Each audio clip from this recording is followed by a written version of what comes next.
April is National Car Care Month, a reminder that your trusty ride needs a little TLC after months of wear and tear. Did you actually know that you can save about $1,200 a year by doing basic maintenance yourself? That's a great investment considering the cost of a new vehicle is averaging about $34,000 according to Kelley Blue Book. So whether it's upgrading or maintaining your car, automotive expert Lauren, the Fix the Car coach, is here with tips on making the smarter choice. Lauren, I'm so glad that you're here because I'm that person that needs this info.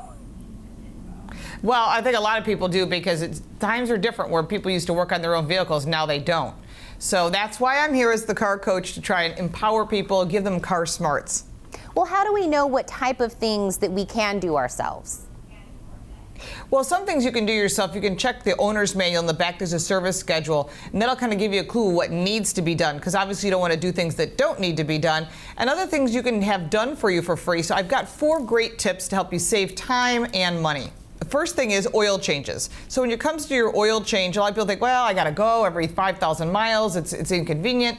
But even if you're driving some new efficient car or an older car, you still want to run a full synthetic oil. That's going to give you the most life of your engine. It's going to protect your engine and take away those deposits. But typically you go every 5,000, maybe 10,000 miles if you're running full synthetic. But today we now have Mobile One. It's the annual protection. Now this oil is really cool. It's good for 1 year between oil changes or up to 20,000 miles. And this is the ultimate synthetic formulation because it extends the life. Remember, this is the only oil that has it. Any other synthetic oil would not be good for this long of a period. But time is money. Once a year for an oil change, I'm in for that. Oh, absolutely. And like you said, things are advanced nowadays. So what's tip number 2 for us? Tip number 2 is check your tire pressure once a month. Anybody can do this. You get a little tire gauge, you can get a dial gauge if it's easier. I really am not a fan of the stick gauges. It's sort of like reading a thermometer under your tongue. But you can get a digital gauge as well. Open up your driver's door. Everybody has this. Inside is a decal. That decal is the correct tire pressure for your car. When you're there, look at the tires. You don't have to be an expert. If the tires are worn or you have a bubble on the side, it's time to get new tires.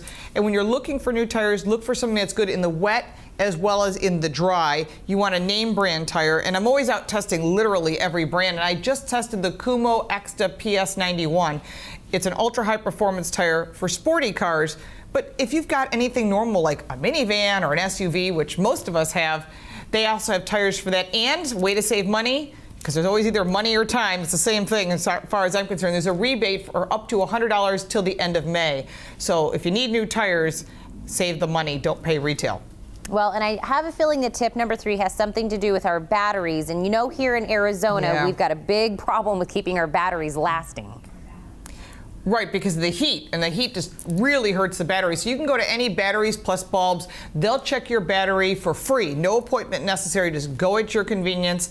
They'll come out. They'll give you some information. If you need a new battery, they either have AGM to Duracell Ultras, anything in between, and they'll take away the old battery as well. So you want to make sure, because this could leave you on the side of the road. And the last tip, the important one, you do get rain every once in a while, and I know you also have bugs in the air. So when you get that on your windshield, we all use the squirters, and then it smears.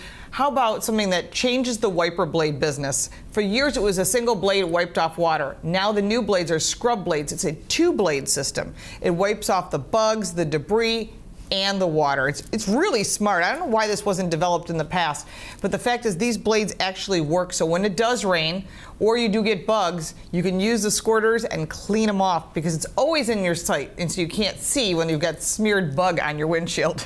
You're right. Why didn't somebody else think about this before? It's about time we have something to get all of that off. I saw it and went, genius idea. What? I should have come up with this. Exactly. It's one of those moments. Lauren, where can we go online to go back over these 4 tips or even to get more tips? You can go to my website, laurenfix.com, and sign up for that free newsletter. Awesome, Lauren. Thank you again. Thank you, Tina. Don't go anywhere. We'll be right back.